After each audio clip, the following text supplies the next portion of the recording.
Hey monsters, ghouls, ghosts, witches, and goblins. Happy Hallows Eve.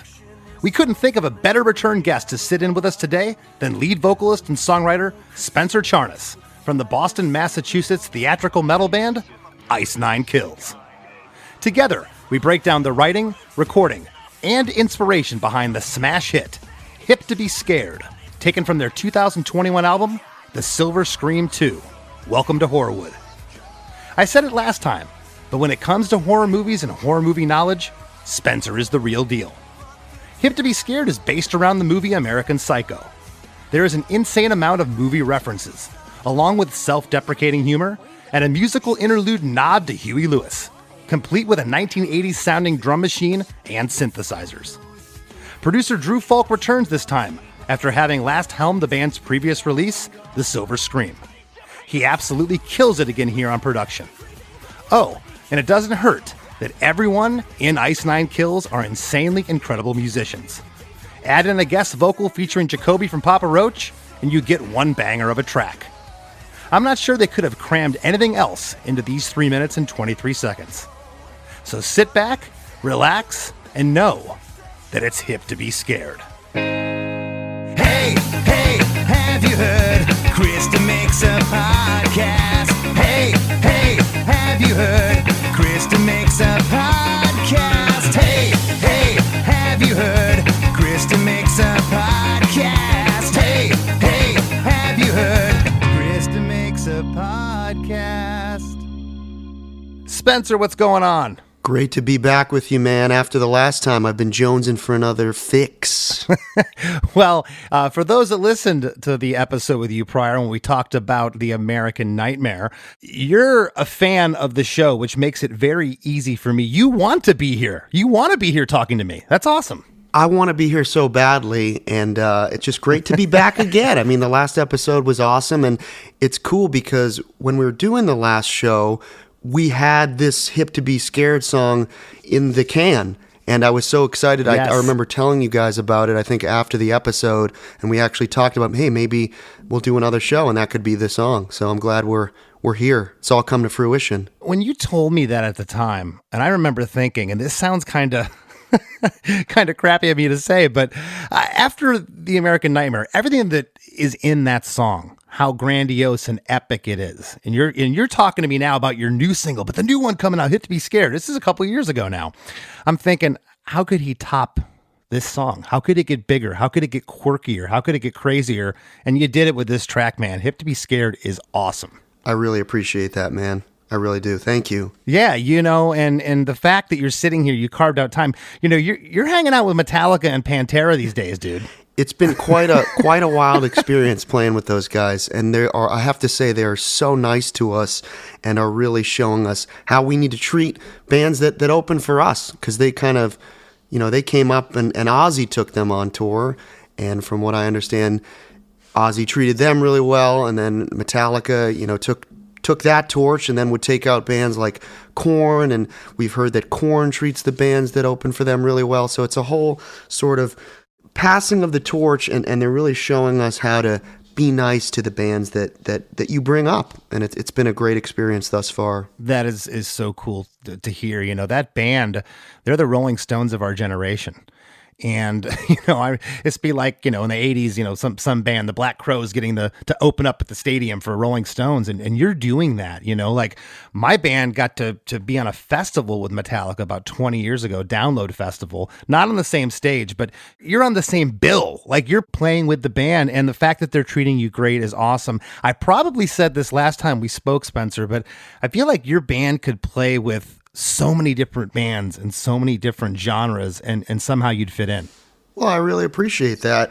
I think that we have so many influences all across the board, obviously from punk and ska to metal and musical theater, and comedy. That's a big thing that I think really plays a part of this particular track, Hip to Be Scared. So hopefully there's something in there for most people to grab onto.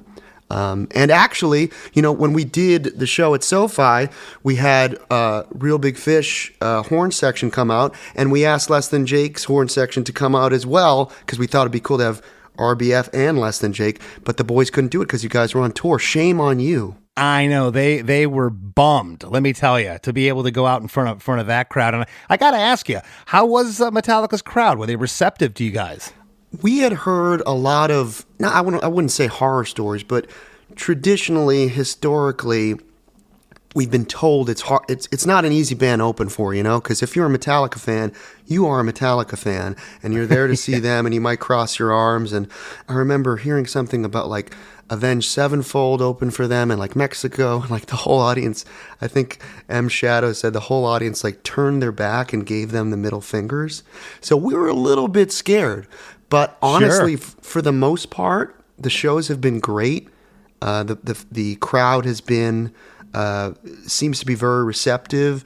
We're selling a lot of merch, and we've been hearing people come to our headlining gigs, which we have a lot of headlining gigs in between the stadium shows with them, that they heard of us because we were on tour with Metallica. So I think just being on that poster, that ad mat alone has been a game changer for us. So many people hearing about the band, and when Lars was on Stern, I was told by my dad, hey, Lars is on Stern, going to announce the tour. I was thinking, oh my God, is Howard going to maybe say our band name? And I was crossing my fingers that he didn't screw it up and say Einstein Kills or something like that. And Howard said the band name right, and that was a big moment for me too, just because I'm such a Stern fan and have been since I was a little kid.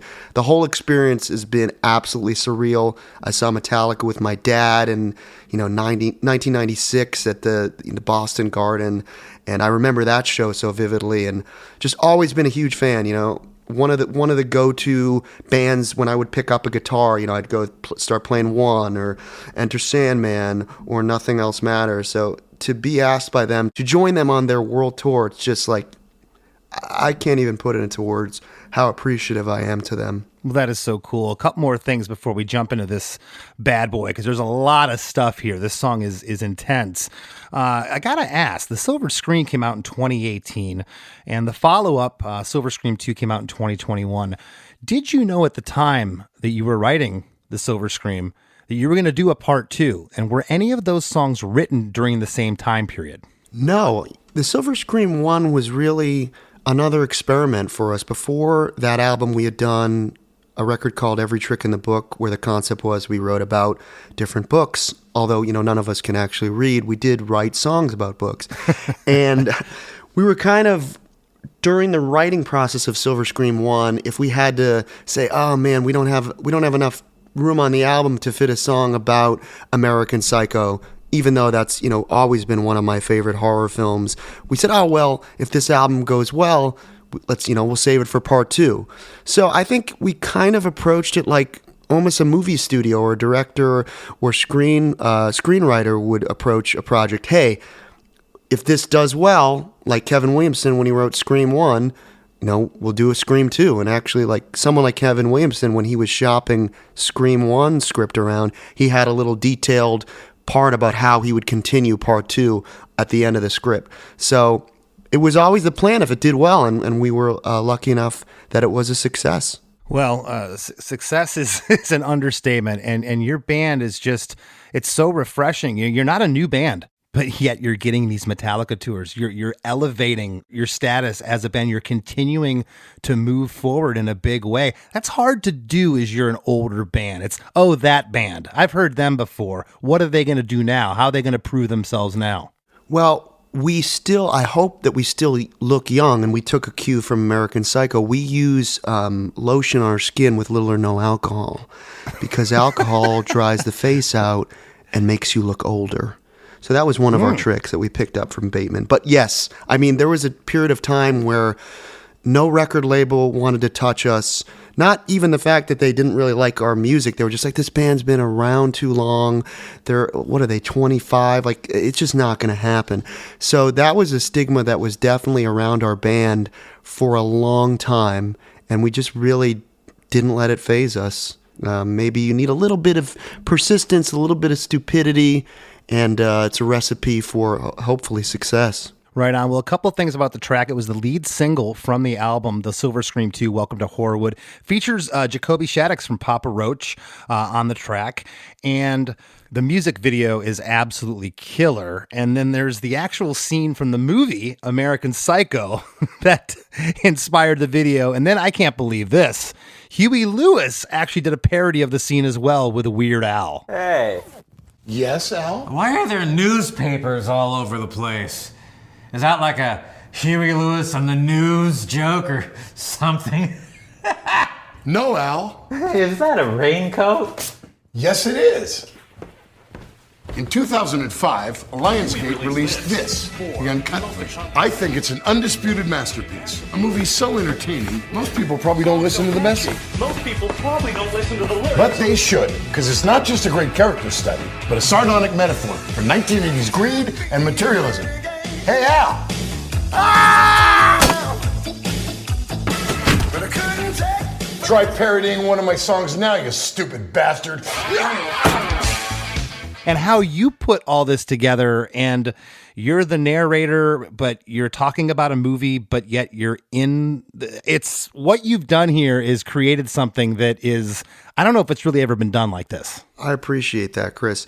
Yeah, the whole thing with our band is that we approach it from let's have some fun, and we really try to capture the spirit of each movie that we cover. And I remember seeing that movie when I was, it came out in 2000, so I was like 13 or 14, and I remember all my friends, we had to buy tickets for another movie to sneak into it because our parents, wouldn't take us to the movie.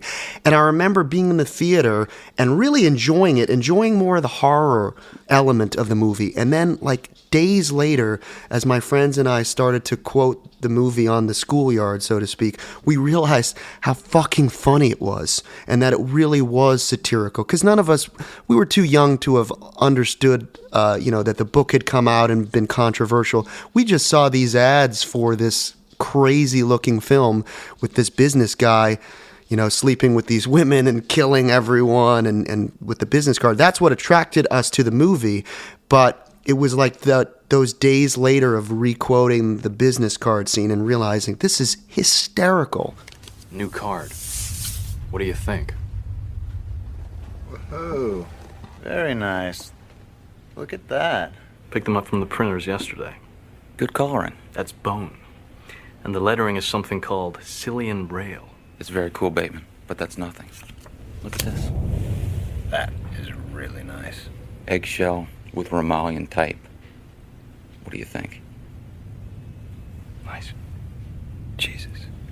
That is really super. How'd a nitwit like you get so tasteful? I can't believe that Bryce prefers Van Patten's card to mine. And we tried to bring that energy into the songwriting process. And I knew even before we started writing the song that the mosh call, which is the big moment in like a metal or a hardcore song where the music drops out and everyone screams the same word, would have to be Hey Paul. And we'd have to parody that Huey Lewis song in some form or another within the track. So that was kind of one of those songs where like, okay, I know we're going to go here. How do we get to that place? And I remember such a pivotal point was when I stumbled upon that title. How could it not be called Hip to Be Scared? It's just too perfect, Well, and you're also assuming that your audience is going to get it.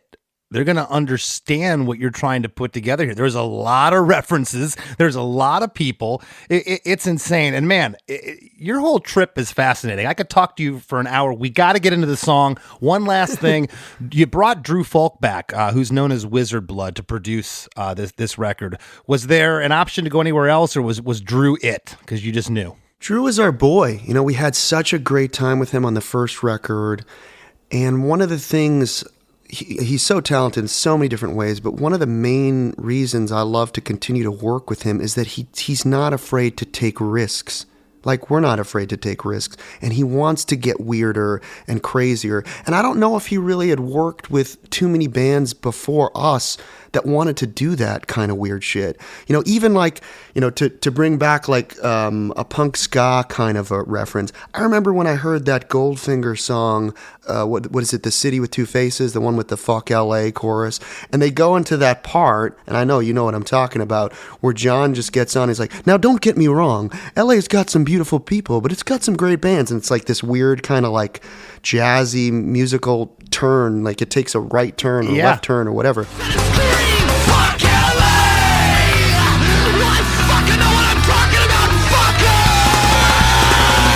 Now don't get me wrong. You're probably thinking we're just some trendy punk rock band jumping on the bandwagon. Like how many times have you heard me say fuck anyway? 7 to be exact. We still have 4 more to go. Now I know LA... I have had more motorcycles stolen here than Nirvana has songs about heroin. And like stuff like that. I love when bands did that kind of shit. And Drew was so behind going wild and coming out of a big chorus and going to some weird skit that parodies the movie, but we're not talking about Huey Lewis, we're talking about Ice Nine Kills. So his sort of fearless nature is definitely one of the reasons that we returned to have him back. And this was the first song that we wrote for the album, and this was one that basically Drew and I just wrote in the studio in a couple of days. This one came out real fast. That is unbelievable. The song is, we're going to get into it because there's a lot here. 3 minutes and 23 seconds. 8-bar intro. Tom drum flutter happens, and I'm calling it a church bell, Spencer. Starts this off with an arpeggiated guitar part. Halfway through, we get another tom fill and a church bell, and there's also a police siren wailing away underneath it all.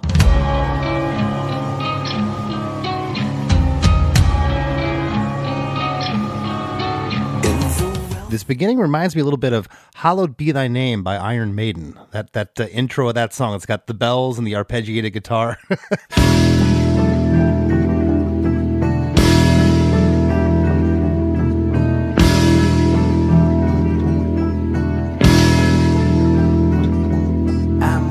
I feel like I've heard someone say that as well. When we first released the song, I'm almost positive that someone made that exact connection. And I'm not familiar with that song too much, but I remember then going back and checking it out, and I could totally see why someone would say that for sure. Yeah, so 8-bar intro. Right out of this, we get into verse 1. And you said a second ago that you wrote this one quickly. I don't know how you came up with this quickly. In the wealthiest sections, a killer complexion is often a great alibi. Valentino couture mixed with violence and gore. Well, I guess I'm a pretty sick guy. With my beauty routines and a phrase full of spleen. Some might say it's extreme, but it's time to say goodbye. In the wealthiest sections, a killer complexion is often a great alibi. Valentino couture mixed with violence and gore. Well, I guess I'm a pretty sick guy. With my beauty routines and a fridge full of spleens. Some might say it's extreme, but it's time to say goodbye. Oh man, what an opening, right? Yeah. So what came first, honestly, was me sitting down on Drew's couch in his studio, and that guitar part came to me. Dun, dun, dun, dun, dun. That sort of waltzy 6/8 guitar part. On an acoustic guitar. And what we were thinking about, or what I was thinking about when I was doing that, is what is the essence of the music of American Psycho? He loves classical music. He loves pop music of the 80s. And the guy that did the score for American Psycho, John Cale, is brilliant. And I'm not too familiar with the other movies he's done, but I just remember that sort of scene towards the beginning of the film where he's going through his morning routine, and the music is almost very like Moonlight Sonata, sort of. Then I apply an herb mint facial mask, which I leave on for 10 minutes while I prepare the rest of my routine. I always use an aftershave lotion with little or no alcohol, because alcohol dries your face out and makes you look older.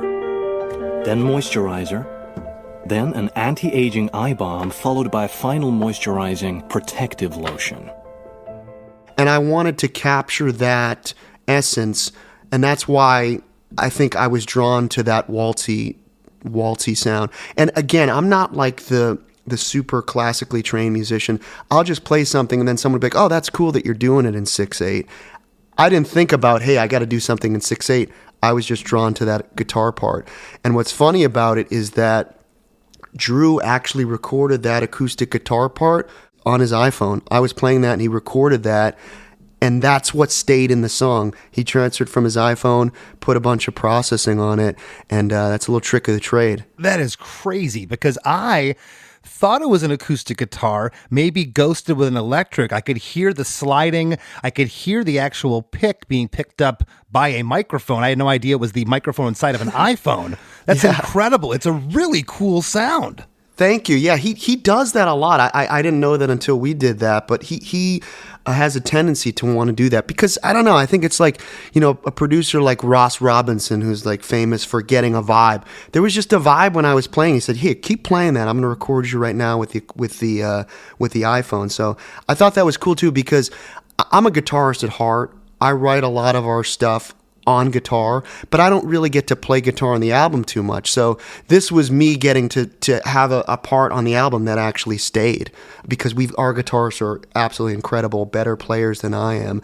But it was cool to be able to get something that I played onto the album. You're blowing my mind right now. That was recorded. I mean, it kind of reminded me a little bit of like the intro of Fade to Black by Metallica, that type of, you know, nylon string guitar tone. And here they were probably using a $1,000 guitar and a bunch of expensive microphones. And this was recorded on an iPhone. It sounds incredible. That's 2021 or whenever we recorded for you. But yeah, and again, bring back the Metallica influence. We referenced them so many different times on this album. The sound of Battery, the beginning of Battery, the breakdown of One is very similar to another song, Welcome to Horrorwood, on the album. But yeah, it just kind of flowed out of me.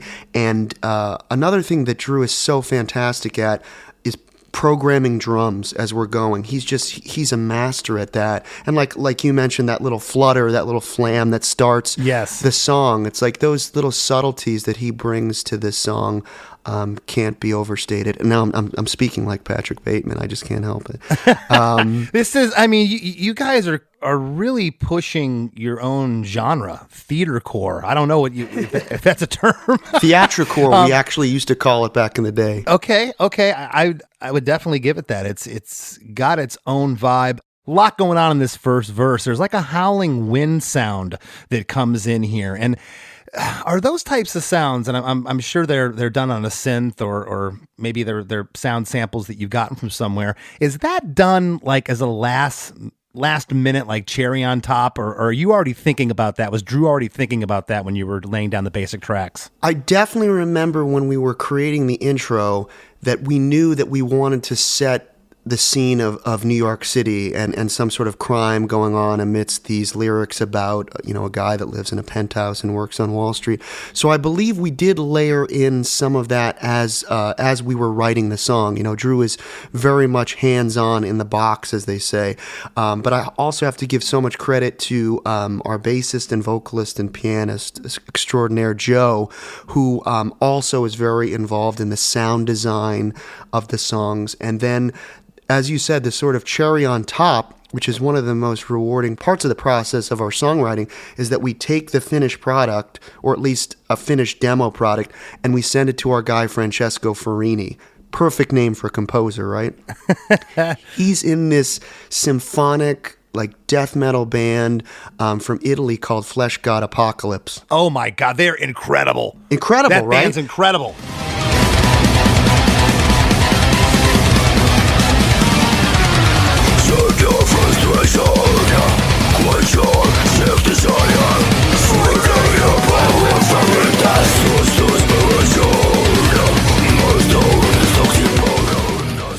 He's the guy that does all of their synth, all of their piano, all of their sound design. And so he's become like a fifth member of the band, and we send it to him. We tell him what the movie that the song is covering, and he just goes wild. So a lot of those those beautiful viola parts, violin, cello, that's him really sinking in the score and the feel of the movie, and gives us that sheen at the end of the process. And it's always so exciting. And I'll send you guys just the clip of his orchestration. We sit in a circle like giddy little schoolboys when he sends that track over, and we just listen to his beautiful composition. And this guy should be scoring major motion pictures. He's that good.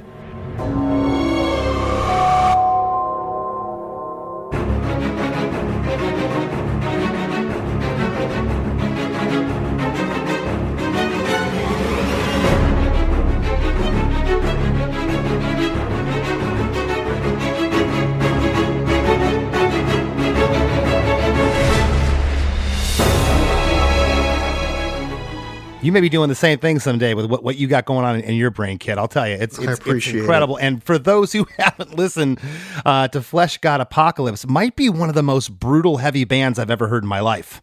And fast. I just absolutely incredible. So definitely check that band out. It's really cool that you're working alongside him. He's awesome. And when we played in Italy earlier on in the summer or spring, he came out to the show, and it was actually the first time I'd ever met him in person, because we've been working together for years, via Zoom and just via, exchanging files. So he's a great guy to boot. So cool. Well, there's also every second bar in this verse. It's like a plunk of the bass panned off right. It sounds like a stand-up bass. What is that plunk? In the wealthiest sections, a killer complexion is often... I think that's just one of the little tricks in Francesco's bag of treats. He has that instinct to add something that's going to give it a little oomph, but I'm not sure exactly what it is. It's such an interesting sound. I thought maybe it was a stand-up bass kind of, with some room on it or something, panned off right. It wouldn't surprise me, because he's got, so many unbelievable libraries, and it blows my mind. It sounds like a real orchestra is playing right alongside us. Like the technology and the sound libraries these days are so incredible. I can't tell the difference. I'm sure very, very seasoned conductors or composers can tell, but I certainly can't. He makes it sound so real. Well, we get our first harmony on the line mixed with the violence and gore. It's a subtle harmony, and there's a high synth that comes in at the top of that line. The next line, well, I guess I'm a pretty sick guy. There's a torpedo sound. It's like fading under this line. I'm assuming that's another sound from the arsenal that he has. It's like a pew. He's got quite an arsenal. Yeah, and he really dives into the film. And he watches it over and over again, is what he tells me, and he just tries to bring that aura to the orchestration and sound design. So I gotta tip my hat to him for giving us that final sheen and that gloss that really brings it into 1980s greed and murder. Well, and I gotta ask you, but besides Jacoby, and I'm assuming he's just on the choruses, correct? He starts on the Huey Lewis part. Like, I ask him, do you like Ice Nine Kills? He says, not really. That's the first time he speaks. Okay. And then he starts singing at the dropout chorus and then sings the rest of the song with me. Okay. So besides him, though, are you all the voices of the male characters? Yes, I am. I believe Joe may have done some of the harmonies, because we like to do that. Sometimes I harmonize myself, but like you guys, I always like the sound of two people harmonizing, and to me it adds that kind of authenticity. So I'm pretty sure that Joe did a lot of the harmonies. And then actually my girlfriend Nadia is the one, and we'll get into this in the second verse, who's like, Patrick, where are you going? Okay, so we brought that's her. on. Okay. Yeah, I didn't do that one. No, but it's just so cool, man, when I'm listening to this. And again, you're on your own trip with what you have going on with this project, with your band. I feel like I'm listening to different characters within the song that all the characters are you. You change your voice a lot. You know, you're the real up guy and happy and positive, and then like you're kind of the morose guy, and you could be the screamy guy, the angry guy. There's a lot happening here. It's very deep. Thank you. I think that really comes from the fact that his character is so all over the place, and I tried to mirror that. You know, in one moment he's very casually talking to his date. You'll have the pork loin with lime jelly. New York Matinee called it an interesting yet playful little dish. And then he's screaming at the prostitute, "Not the fucking face! Yeah, you piece of bitch trash!" So I try to bring that fun to the role and into the vocal parts. Has the director of the flick, does he know about this song? Have any of the directors reached out in the songs you've done? Wes Craven, any of these guys? Well, actually, it's so funny because, this movie and the book, it got a lot of flack for being misogynistic and all this stuff. And to me, that's for people that don't understand that this is a satire. And the movie was actually directed by a woman, Mary Harron, who I think it was brilliant to bring in a woman and give that perspective. And to me, it sort of deflates any sort of sentiment that this movie is misogynistic. Of course, he is misogynistic, the character is, but when you watch Batman, the Joker's a bad guy, but the filmmakers aren't the bad guys. We're trying to make a villain out of him. So the most interesting interaction I've had in terms of people involved with this movie or book, I went to the wedding of my very good friend, Dead Meat James, perfect name for a friend of mine, right? He's a big YouTube horror personality, and he had me at his wedding, and he sat me at this table. To give you an idea of who this guy is and how cool he is, Heather Langenkamp, the star of the original Nightmare on Elm Street, officiated this guy's wedding. So, of course, I'm friends with these kind of people. And at the table was this guy, Joe Lynch, who's a very talented filmmaker, and he realized that I was in Ice Nine Kills. Someone introduced me. He said, "Oh, man, I really love your band, and I want to let you know that I know Bret Easton Ellis, who the author of American Psycho." And I showed him Hip to Be Scared, and he really liked it. And I was like, "Are you serious?" Like, that's so flattering, obviously, that the guy who wrote the book enjoyed the song. And he's like, "Next time I have dinner with him, I'm going to bring you." And I was like, "Okay, right. I'm sure that's going to happen." And 3 months later, sure enough, he invited me out to dinner, and I got to have dinner with the guy that wrote the book, American Psycho. And that was a trip. And he said he really liked the song and really liked my voice. And it was just like, "Are you serious? I'm sitting here with the guy that put together, one of my all-time favorite books and movies." It was a real riot, to say the least. That's so awesome, man. You're living the dream of what you love. It's so cool. Well, on Guy, we get this cool delay, and then right from that, there's this whole band swell. Whew, straight up into the last two lines here. It's when the stereo guitars, drums, bass, and screaming intense vocals come in. Amazing drum fill starting on the word spleen. And then we get the last line. You get a dual harmony guitars panned left and right. And on the line, the very last lyric of verse 1, "Time to Say Goodbye." There's another higher octave vocal on Say Goodbye there as we get into chorus 1, which starts off with a big church bell.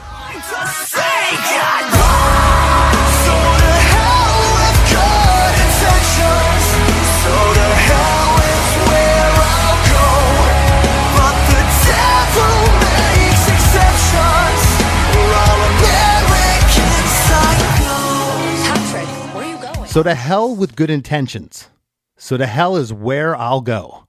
But the devil makes exceptions for all American psychos. Yeah, so that first lyric just kind of came to me when I was playing around with what melody I wanted to have for the chorus. And it just felt so good to say, "To hell with good intentions," right? And I always write the lyrics with another sort of sixth member of the band, this very talented guy, Steve Sobchak. We've been working together since 2009. So it's like we complete each other's thoughts. And this was one part where we did kind of have a difference of opinion. He wanted the second line to go, instead of "To hell with good intentions, to hell is where I'll go," he wanted it to be this very clever line, "To hell with good intentions, I'm a wolf within sheep's clothes." And while I agree that was a very interesting line, I had to go back to what I remember Tom Wally, who's the president of Loma Vista, works with Concord. He had told John Feldman years ago when they were talking about a chorus, the wheels on the bus go round and round, round and round, round and round. So to me, it needed that repetition of using "To Hell" again. So that's why that fell into place the way it did. And sometimes, the repetition isn't quite as clever maybe as a different lyric, but it felt so good to sing. So I'm glad that Steve and I finally agreed on that part, that it should be that. And the rest is history on that one. Very cool. Labels used to care about what you called a song for commercial radio. I'm not so sure if that goes on for the Spotifys and all that out there now, but did anybody from the label managers, anybody in the band say, hey, maybe we should just call this American Psycho? That's the hook. 100%. Oh, they did? 100%. Because Hip to Be Square doesn't really come in. You have to kind of know the Huey song, and your part here is way different than his. We're going to get into that in a second, but I'm just wondering, was that was brought up? Yes, I remember it specifically. We're eating at Nobu, one of my favorite sushi restaurants in LA. Yes. And one of our managers said, we should probably just call the song American Psycho. And I said, nope, no way. Because, it makes sense from a marketing standpoint, but it seemed like it was so perfect, because not only is obviously a play on Hip to Be Square, Hip to Be Scared, it says so much about what we're doing with our band, that it's cool to like horror, you know what I mean? And it's cool to be scared. And it seemed like the perfect choice. But I will say there was talk that, well, is there something about using the word American as our first single for each album? Because the first single from Silver Scream 1 was The American Nightmare. So we thought maybe that's a good luck charm or something. But yeah, you definitely hit the nail on the head. There was discussion of just calling it American Psycho. But honestly, our whole team, our managers are so cool. They never are overbearing with that stuff. It's always just like, hey, here's our suggestion. And you're kind of, making fun of the whole thing, laughing. So you're having fun with it. Hip to Be Scared. It's a play on words. It's awesome. Exactly. Thank you.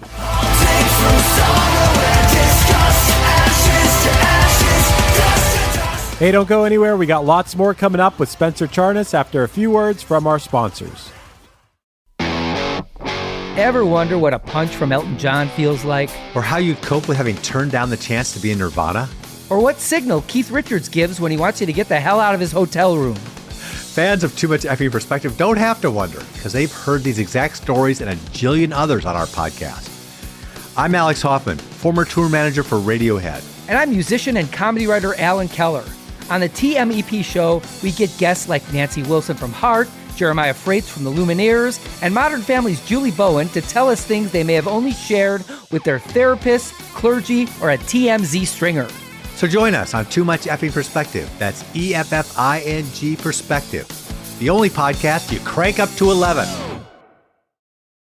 Do you like to laugh, geek out on music, and learn all about that band or artist who had that one song back in the day, but then seemed to fall off the face of the earth? If so, you need to subscribe to One Hit Thunder. Together with an array of interesting and hilarious guests, we do a weekly dive into one-hit wonders like Eiffel 65's Blue, Krayshawn's Gucci Gucci, EMF's Unbelievable, Delamitri's Roll to Me, Los Del Rio's Macarena, Musical Youth's Pass the Dutchie, and even Patrick Swayze's She's Like the Wind. So are you subscribed to One Hit Thunder or what? As Desiree would say, you gotta be. And as K7 would encourage, you gotta come, baby, come and join in on the fun of the One Hit Thunder podcast. Come, baby, come, baby, baby, come, come. Come, baby, come, baby, baby, come.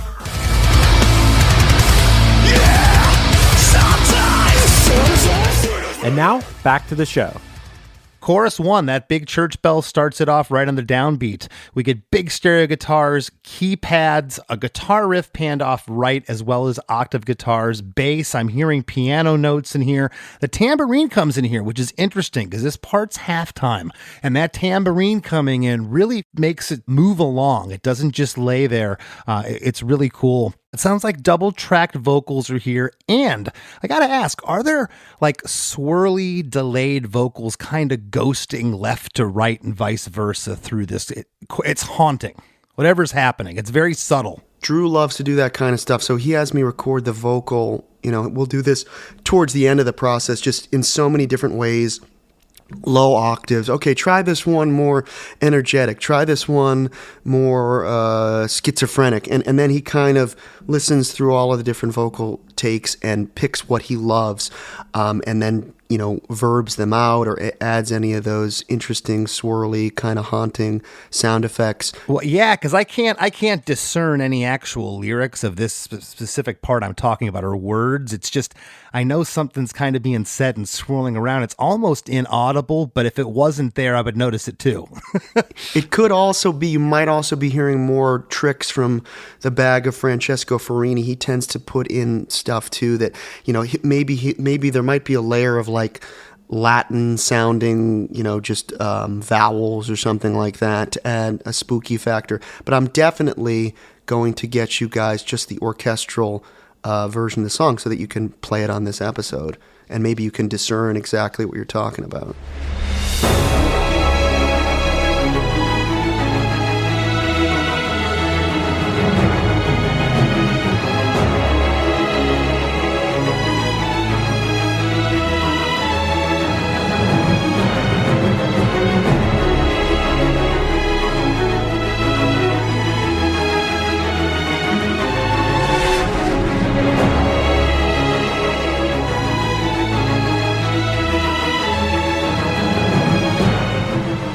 Incredible. This thing takes you through like different acts. That's what I feel like when I'm listening to this. It is like a movie that's been scored. It really takes you on a journey. And out of chorus 1, we get the first spoken word part. It's an 8-bar re-intro. The synths get a bit detuned here. They get a little funky in this part. It gets a little wobbly. It makes it sound a little creepy. Patrick, where are you going? I'm just leaving. But why? I have to return some videotapes. The voiceover here is your girlfriend. Her name again? Her name is Nadia, and she actually plays the lead, the final girl, so to speak, in all of our music videos. And the overarching story in this album, Welcome to Horrorwood, is that I've killed, that my fiance has been killed, right, in real life, and they're using these music videos that Ice Nine Kills has made, these twisted music videos where she dies in every video, as evidence of my guilt. So it was a no-brainer to have her be the female character in this song. That's awesome. Well, she says, Patrick, where are you going? And you say, I was just leaving. She says, but why? And you say, I have to return some videotapes. And return some videotapes is you alone. Just you right there. And then we get into verse 2 right off of that. I have to return some videotapes. You'll find no escape once you're captured on tape. I'm aware it's a bit avant-garde. It makes a piece of trash. Only craving without ever grieving. But wait, let me give you my card. That's all. There is no real me, just this dark entity that cannot be redeemed. So it's hard to say goodbye. You'll find no escape once you're captured on tape. I'm aware it's a bit avant-garde. Not the beep face, you piece of trash. Casually cleaving without ever grieving. But wait, let me give you my card. That's bone. There is no real me, just this dark entity that cannot be redeemed. So it's time to say goodbye. And real quick, I got to tell you, before you break these down for us, I watched the video first, okay? A lot of times in videos, they'll put extra sounds, and I'm thinking, after I watched it once, I'm like, I can't watch this because I got to listen to the actual track to see if all these noises are there, and they're all here. I don't know if you did anything in post to the video. If you did, I couldn't hear it. But so much going on. What's happening here with these lyrics? I think we were just really having fun, Steve and I, with the internal rhymes. There's definitely a lot of pieces, actual direct quotes from the movie. That's bone. He says that in the iconic business card scene in the first verse when he says, I guess I'm a pretty sick guy. So I think what Steve and I did was we picked out what lines we wanted to actually swipe right from the movie, and like a puzzle, and we do this a lot, we use that as our guide. Okay, how do we get to the rhyme for pretty sick guy, or how do we get to that's bone, how do we get to have to return some videotapes? And we just wanted to sort of keep moving the story along. The whole idea of referencing the videotape part is because you learn as you're watching the movie that he records a lot of the murders, and we knew that that would be something that we'd want to get in there. And, it's just fun. It's just fun to sing, casually cleaving without ever grieving. I mean, we knew on stage that would work, It is fun, but do you have any idea how many of your fans really get this? Do they just like the song and like the art? Do they really get like the whole connection with the movie and this line and that line? I'm sure some of them do, but there's a lot here to digest. I think from what I've heard about our fans, there's certain fans that know the references right from the beginning because they're already big horror movie fans. But there's so many of our fans that are quite younger and maybe didn't know too much about American Psycho, even though maybe they knew it from like memes because it is sort of a very iconic kind of, that picture of Patrick Bateman, whether he's got the axe or the business card. Maybe they'd heard of it. But the fun for them is to see, okay, my favorite band, Ice Nine Kills, is talking about this movie. I guess it's based on American Psycho. Now that I love the song, let me go back and watch the movie. And then, they already like the song, hopefully, but then it gives them sort of a second life in terms of their enjoyment because like, oh my God, now I get the reference. So I think it allows them to enjoy it on several different levels, which is really cool. I've always loved bands that lyrically leave their audience a lot of Easter eggs. A lot of cool little things to do. And, you've heard all the argument, what is this Beatles song about or that? And did he really write it about? Is it about his dead friend? It's like, that's the part we take away as listeners. It could be all of those things. So I'm glad you talked about that a little bit because I figured there'd be some super fans that just know every little reference. And I think that's so cool. A lot going on here in verse 2. The first 2 lines, we get some great harmonies on these first 2 lines. And there's also these cool guitar dive bombs that are happening here. It's awesome. And it only happens in that part. Yeah, it only happens. And I don't even know if that's guitar. That could be the arsenal of keyboard sounds. I have to give that up to our guitarist, Dan Sugarman, who's absolutely incredible player. And this was the first album, and probably the other than a bridge track that we wrote between 2 albums, this is the first song he probably got to play guitar on for Ice Nine Kills. He was in a very technical kind of death metal band called As Blood Runs Black.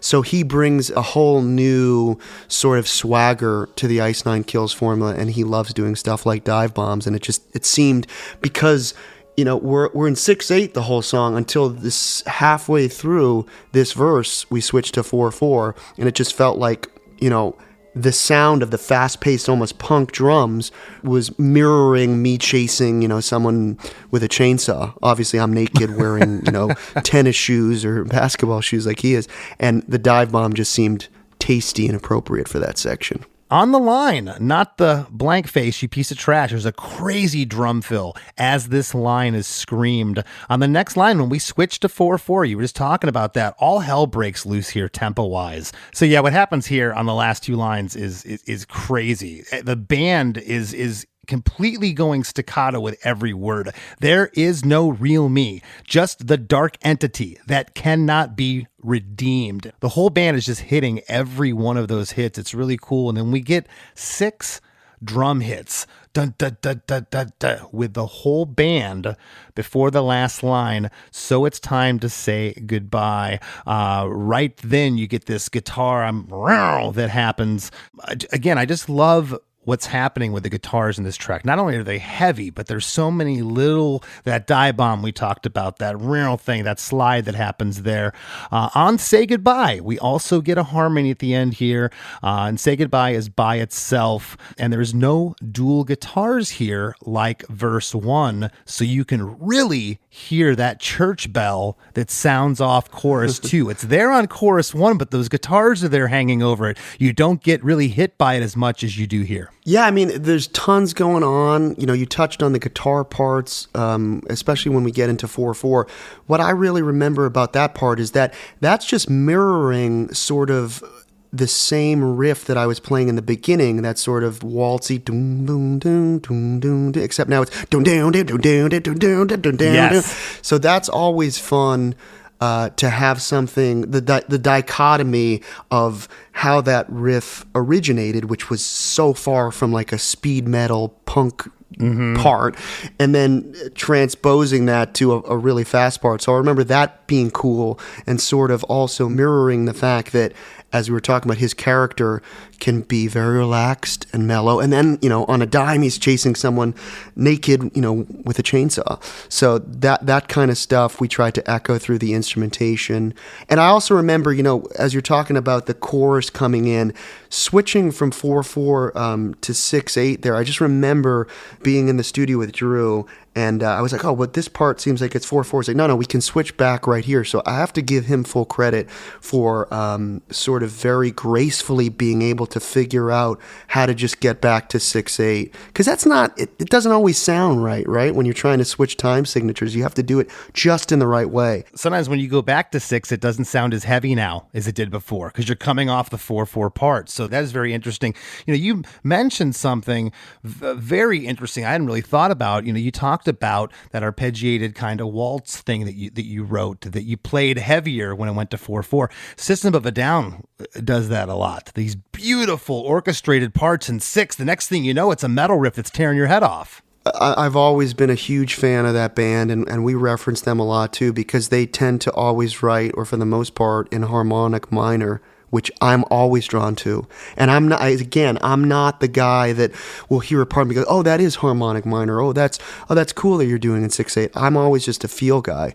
And I always appreciated their melodies. I mean, they are an incredible band, and I'm glad you brought them up, because they were another influence, you know, in our melodic sensibilities, 100%. And how weird they are. You know, we talk about taking chances. I mean, they're fucking crazy. Fa la la la la la la la. Like, they are just out there, and I'm glad you brought that up. Very cool. Well, we pretty much get the same instrumentation as chorus 1 here. Say goodbye, so to hell with good intentions, so to hell with where I'll go, but the devil makes exceptions, we're all American psychos, hold my calls, I'll kill them all, so to hell with good intentions, we're all American psychos. And the chorus of this song is really the only part with any kind of structure, if that makes sense. The rest of this thing is just so schizophrenic and all over the place. Was that kind of the mindset? Like, look, we have to have a place where we all come together. There has to be a chorus where we're kind of all doing this, and then we can go crazy again and come to have something to come back to land on our feet, I guess. Absolutely. You know, as much as I'm a fan of schizophrenic, very heavy music, kind of riff salad that's just fucking goes, you know, 100 miles an hour. I'm a pop guy, and I love hooks, and I think we would be remiss if we were writing a song about American Psycho and we don't have a great hook, because he's listening to Phil Collins, he's listening to Whitney Houston in this movie, he's listening to, you know, The Lady in Red, and it's just like all those songs, you know, Hip to Be Square, all those songs have such identifiable hooks that are easy to sing along with. We wanted to make sure that we did the same in this song. Awesome. Well, a ton of stuff here. Okay, we get the same harmonies, the same placement and instrumentation pretty much for the first half of chorus 2. This chorus and the last chorus are longer than chorus 1. On the third line, hell is where I'll go. There's like a buried monster growl right on that line that's not on chorus 1. Again, that's probably Drew just saying, hey, we need something to beef this part up, to make it sound a little spicy. And that was probably Joe. It's subtle. Yeah. We like to throw those little things in. I had to listen to it like 10 times. Like, why does this feel different? Why is this hitting me different? Like, man, there's some sub growl going on here. It's very cool. After For All American Psychos, where we end chorus 1, we continue on here. I would almost call this a post-chorus, Spencer, but it's not, because we come back to the chorus hook after. But it's a really cool part. It builds some tension here. The line is, hold my calls, I'll kill them all.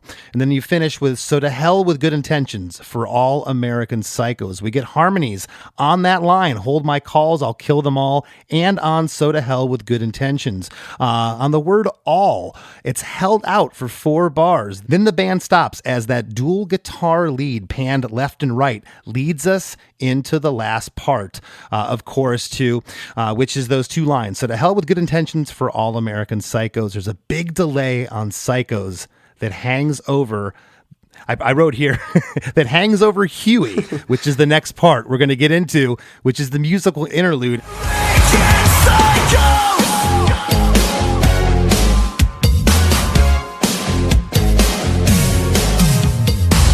Ice Nine Kills? Not really. Their early work was a little bit too scene for me, but when the Silver Scream came out, I think they really came into their own, commercially and artistically.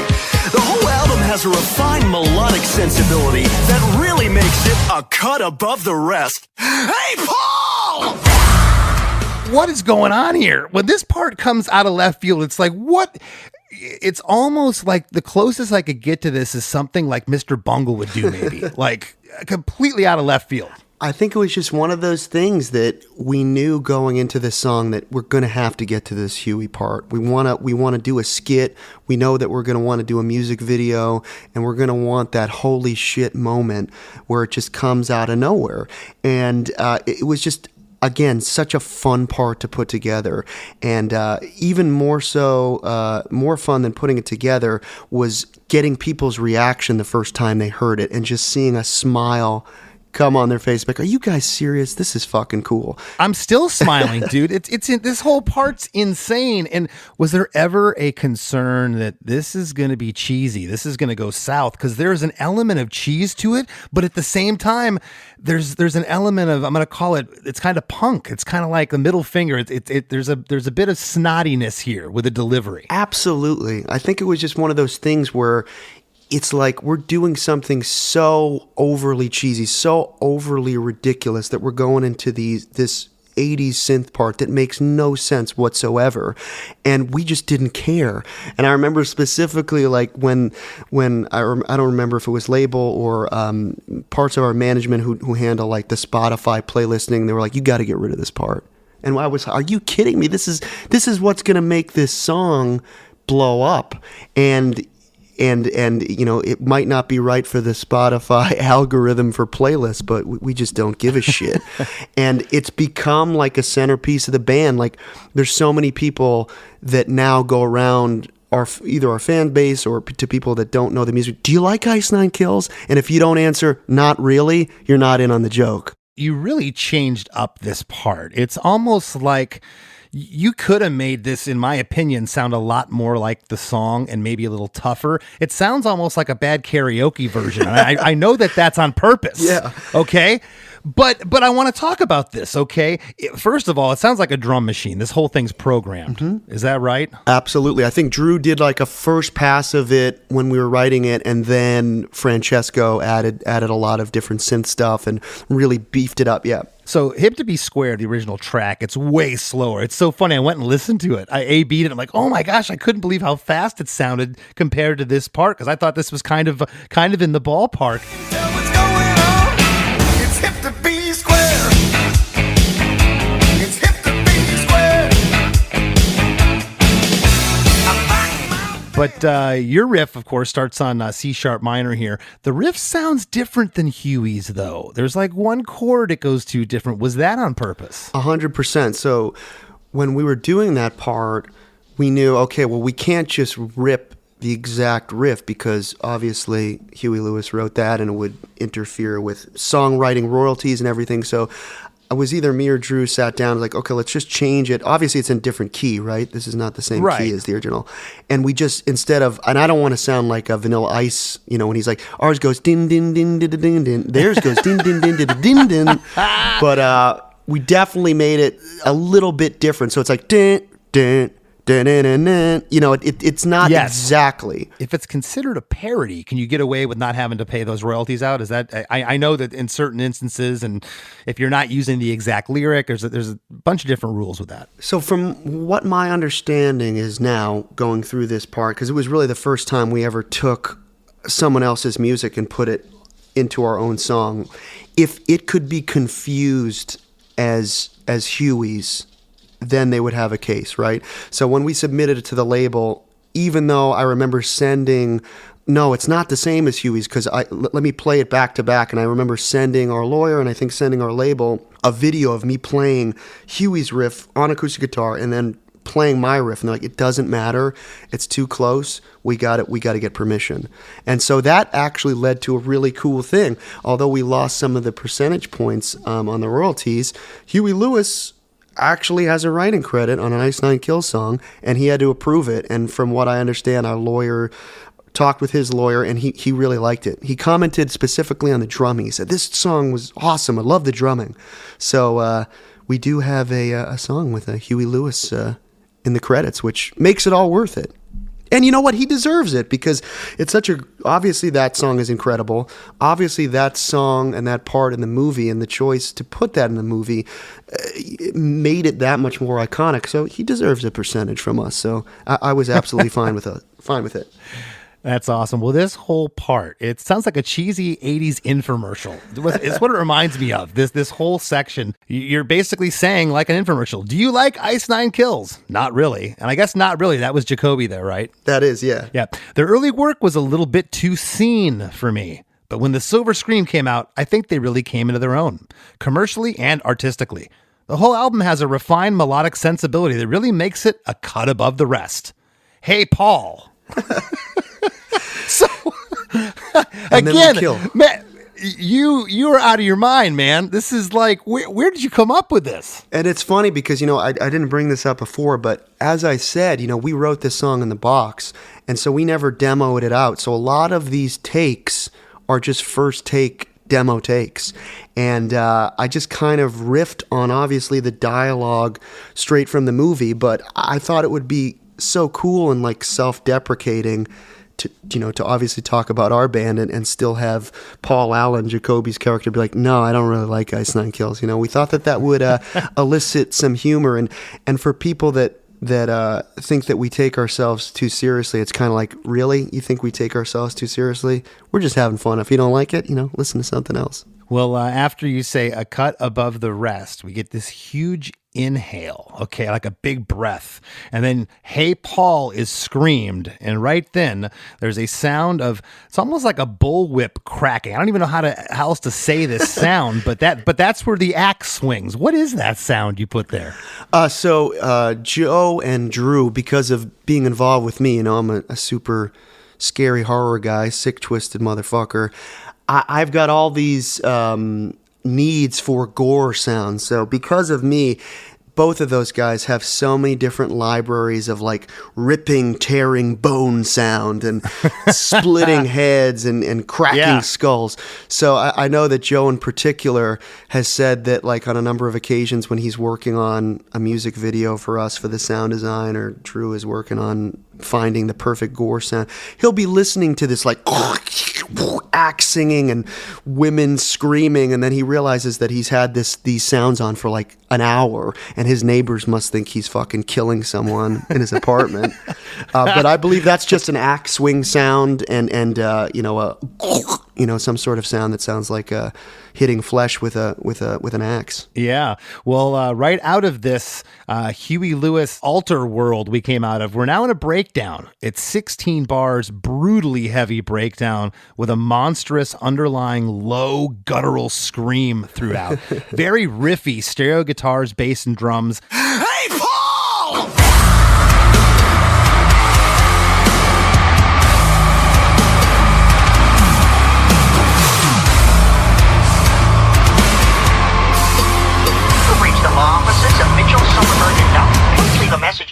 I hear a cowbell in here, and some crazy like synth swipes, like whoo, going left to right and right to left. It's like, I don't even know how to describe that sound. It's like a whoosh sound. Yeah. The whole idea here, much like when I was referencing the intro waltz guitar that becomes a heavy, fast riff in the second verse, what we wanted to do here is do like slammy kind of metal breakdown version of the dun dun dun dun dun dun dun, of the Huey Lewis part. Dun, dun, dun, dun, dun, but now we're dun dun dun dun wow wow, and that was the whole idea behind that part, to have it sound seamless from transitioning to 80s synth pop to a heavy hardcore sounding breakdown. And I got to give it up to Dan Sugarman and Joe Acuti for really taking a hold of that part. And I remember specifically we were writing that part when we were on tour with Papa Roach in Europe, like days before the pandemic broke, and then we had to head back to America before the travel ban. So awesome. Well, we get our third speaking part in the song. You've reached the law offices of Mitchell, Summerberg, and Donald. Is that right? That's what I picked out. It's actually Mitchell, Silberberg, and Knupp, which is actually our lawyer, Eric German's actual law firm, MSK. For some reason, I thought it said Summerberg and Donald. That's what I picked out. I don't know. That's not a bad lawyer law firm office. We should have said Cochran firm would have worked.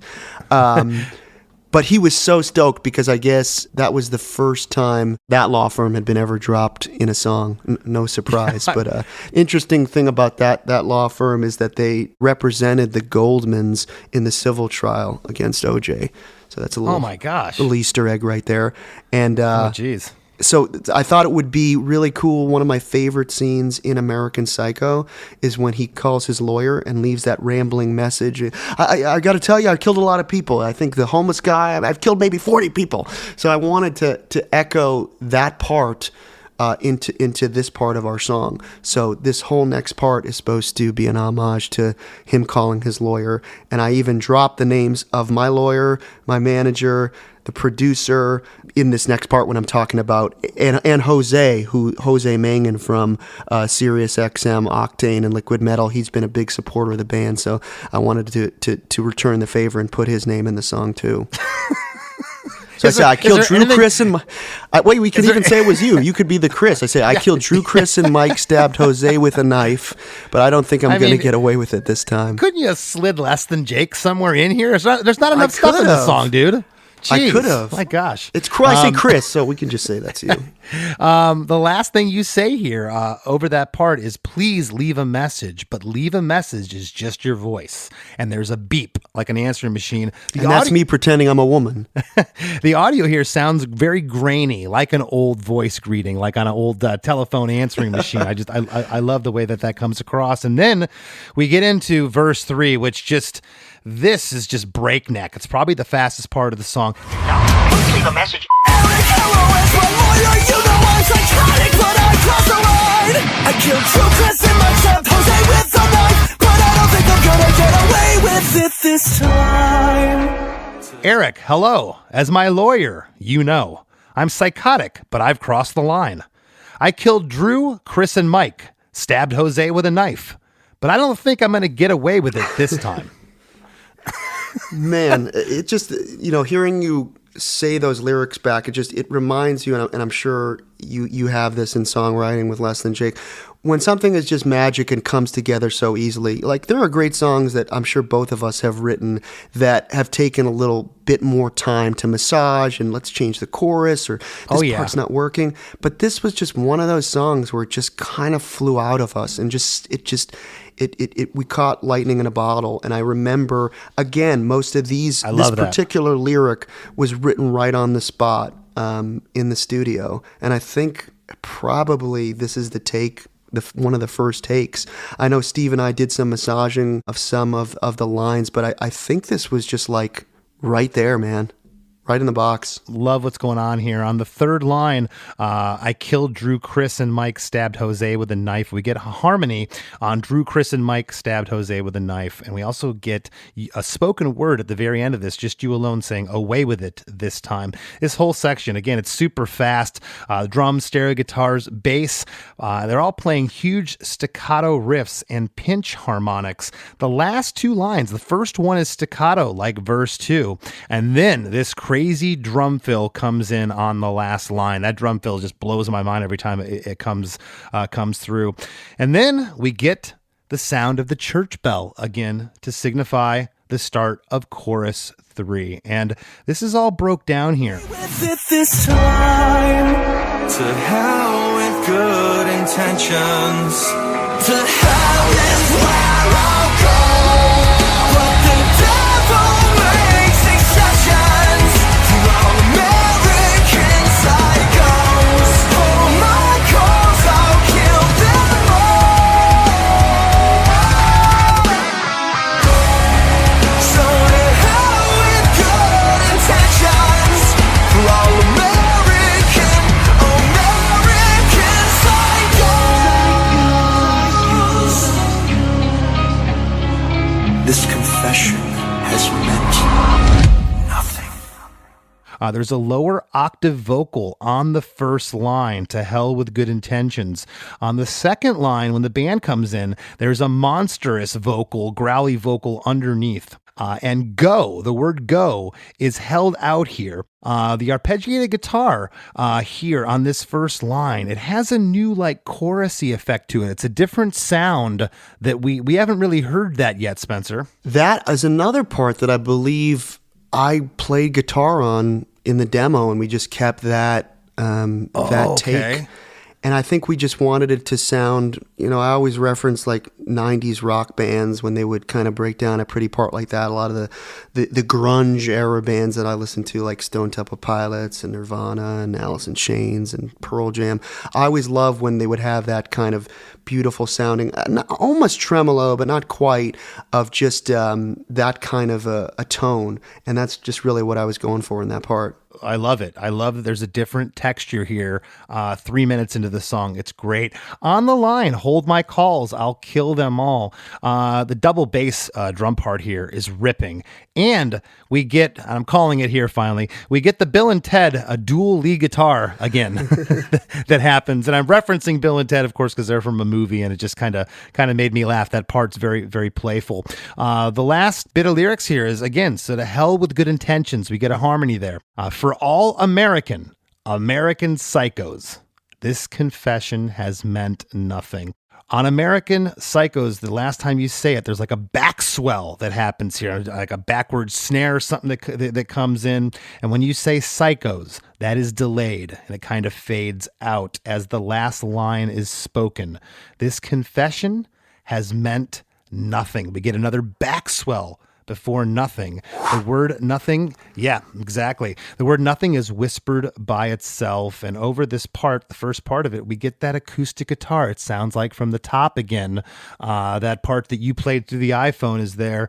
The last thing you whisper here, nothing, that is delayed, and it goes right, left, right, left, right, left as it fades out. And the song comes to a dramatic end.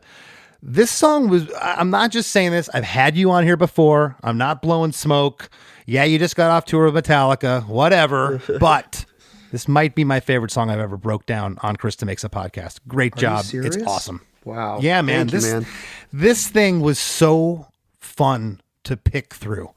And it was a lot of work because not much repeats itself. That's why I had said that, you kind of had to have somewhere through the fabric here, something holding it together. And I feel like those choruses grounded everything else. If the choruses were schizophrenic, it might be too much. Thank you, man. Well, it's funny because, sometimes you doubt yourself or you doubt a melody. And I remember actually writing that melody to the chorus in my apartment, like, maybe the night of the first day we had been working on it after I'd come home from the studio, and I was like, it's okay.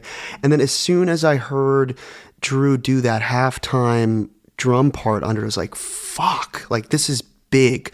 And, that doesn't always happen when you're writing a song. Like, you're like, wow, this is it. That's magic. And I'm glad you felt that way, because I think without the chorus, it wouldn't have that glue that it needs. In terms of the end of the song, the last line in the movie is, this confession has meant nothing. So I knew that I wanted to end the song with that. Jacoby, again, him being on the track, I've always admired his voice, especially in that song, tear my heart open. He's just got such a cool voice. And we were on tour with them in Europe right before the pandemic hit, and I would watch him every night. Like, this guy not only sounds great on record, but he just slaughters live. Like, his voice is amazing live. Like, you know, you're always your own worst critic, but to me, it's like he sounds perfect every night.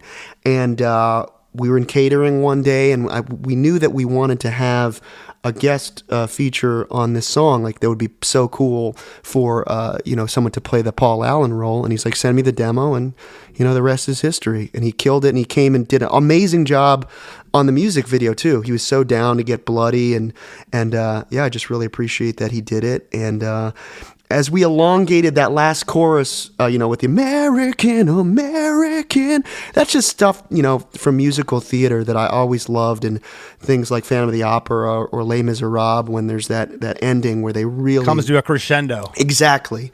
I call it Slay Miserables whenever we're referencing it in terms of our shit. And I just wanted that sort of one day more kind of moment. And the rest is history. So awesome. So last time you were on here, it was about 3 years later. 2 years later, you came back. You already had the song. Do you already have the new song we're going to talk about in 2 years written and recorded? Well, I definitely have one of those. It's definitely a little bit more schizophrenic, but I think you'll enjoy what will be coming out next. Cool. That's what I want to ask. Leave the listeners with what's happening with yourself, Ice Nine Kills. What do you got going on? More Metallica shows? More Metallica shows. Basically through the next year, we're scheduled to play with them.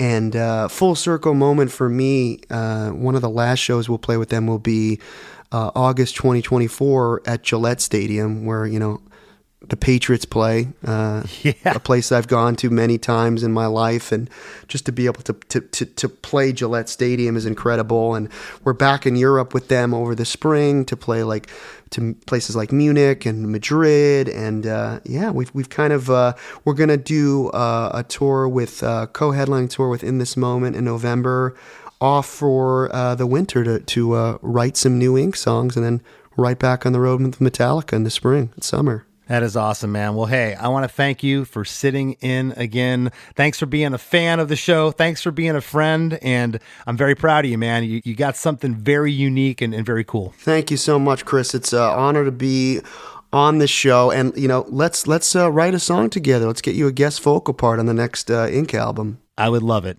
Thanks, buddy. Misunderstood. Are you more bad than good? Welcome to Hollywood, where anyone would kill for a combat.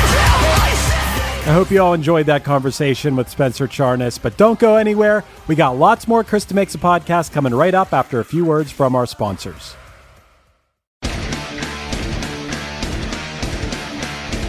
Hey there, I am Johnny Christ from Avenged Sevenfold, and I've got a podcast called Drinks with Johnny you're going to want to check out. I sit down with a bunch of different people from all different walks of life, from professional wrestlers to actors, comedians, fighters, musicians, everything in between. I'm just looking to make some friends and have a good time doing it. So if that sounds like something you're into, go check out Drinks with Johnny, streaming everywhere now. As we near the end of the show, here's a band you might not know. Welcome to this week's Band You Might Not Know. If you'd like your band to be considered for Chris DeMakes a Podcast, all you have to do is email your best song via MP3 only and a short bio to bandyoumighttnotknow@gmail.com. This week's featured artist is Old Wives, a pop-punk band from Edmonton, Alberta, Canada, featuring Ryan Dix on bass and vocals, Sean Millard on guitar and backing vocals, Cody Blakely on guitar, and Darren Chuka on the drums. Darren, of course, doubles down as the drummer for Teenage Bottle Rocket. Here's a snippet of their song, For a Friend. I know it's hard when you got so much to do that you can't figure out the meaning. Pick yourself up from the ground that's holding you. I got a shoulder that needs leaning. The Wrap with Chris and Chris.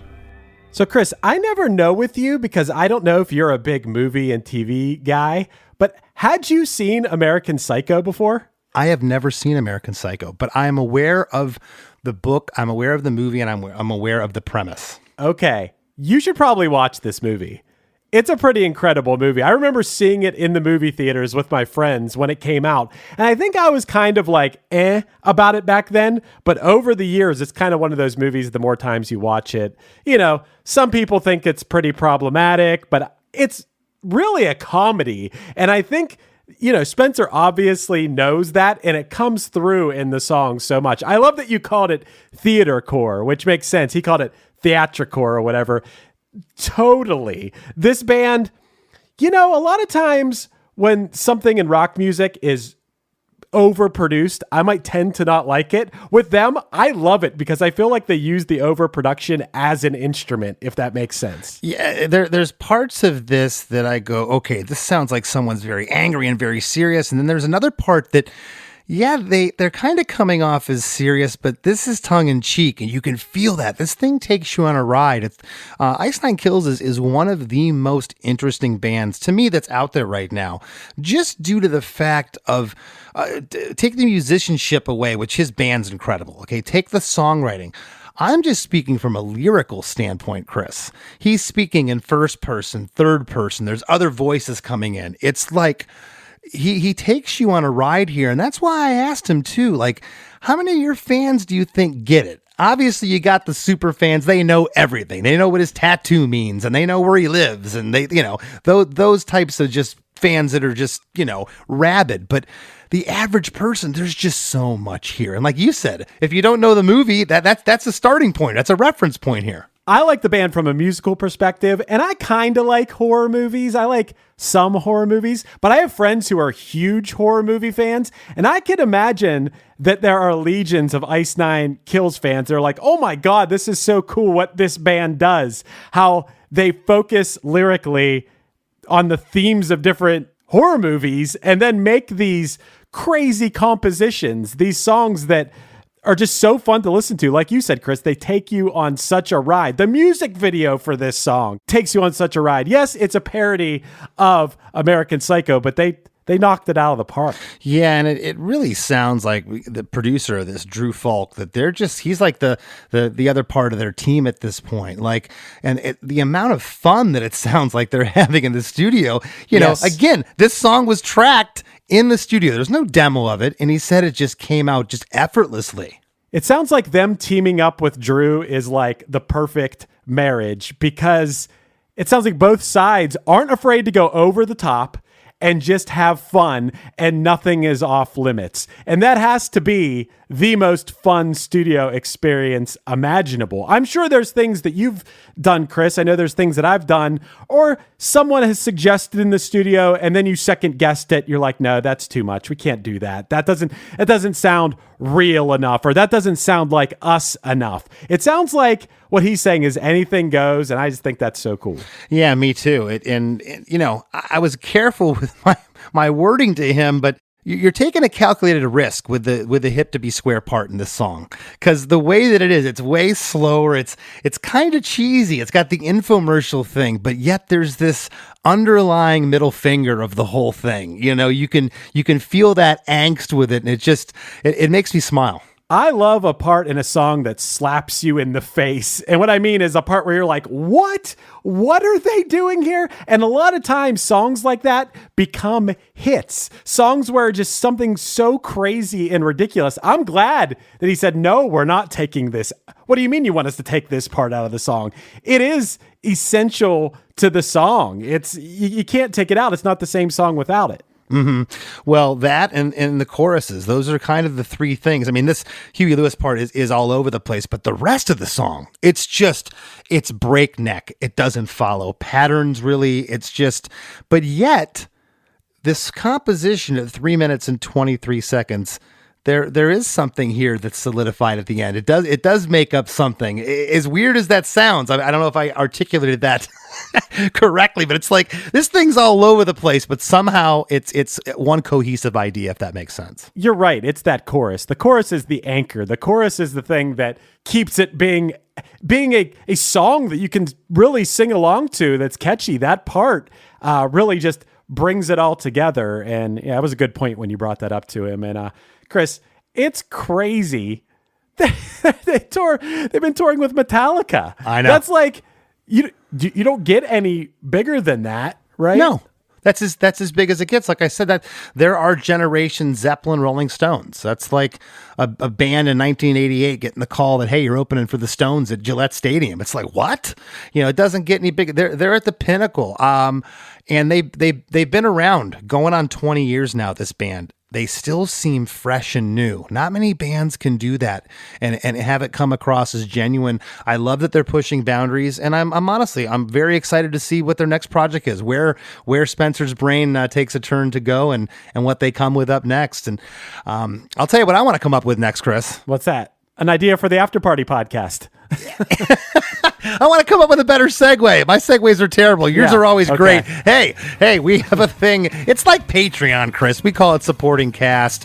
Head over to chrisdemakes.com and you'll get bonus episodes. We call it the After Party over there. Bonus episodes of Chris and I. Each week, we'll hit you with a bonus episode for the price of a apple juice at a Cracker Barrel. That's about it. I love that reference point. I would have never... You could have gave me a drink at a restaurant to say how much per month our supporting cast is. I don't know how many takes it would have taken for me to pick apple juice at the Cracker Barrel. Is that because you have kids? Yes, and they got an apple juice at the Cracker. Okay. That's why I knew the price was $3.89 for another dollar what, 21? You can help the podcast that you know and love and support us. We would love that. ChrisDeMakes.com. Also, give Chris and I a follow on Instagram. I'm at less than Chris D. Chris is at Chris Fafalius. And something I never say in here, Chris. Go give me a subscribe on YouTube. Go subscribe to my YouTube channel. Some fun stuff on there. Chris is always putting up cool stuff over there. And want to thank one of the nicest guys in the business, and I don't throw around that term loosely, Spencer Charnas, for sitting in with us. And we'll see you next week. Hey, Chris. Actually, it's $1.11 more, not $1.21. I'm an idiot.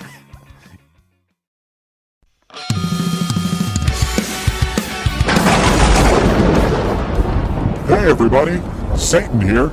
I know what you're thinking. Jesus Christ, Satan has a podcast now too? No, that's not it. But I am here to tell you about a podcast, and it's one that's all about my favorite band, Punchline. Not the band you expected me to say, right? You probably figured I'd like Slayer, or maybe some backwards Beatles records or something. Those are okay. But you usually find me rocking out to fan-favorite Punchline albums like Action or Lion while I'm torturing dead people for all of eternity.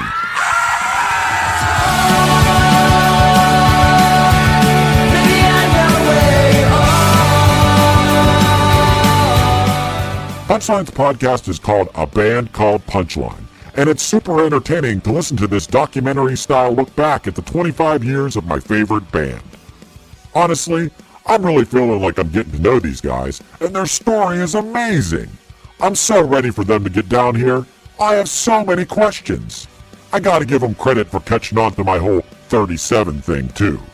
There's a reason why they're my favorite band, and if you listen to their podcast, they might become yours, too. A Band Called Punchline is available wherever you listen to podcasts. Check it out, and I'll see you all in hell.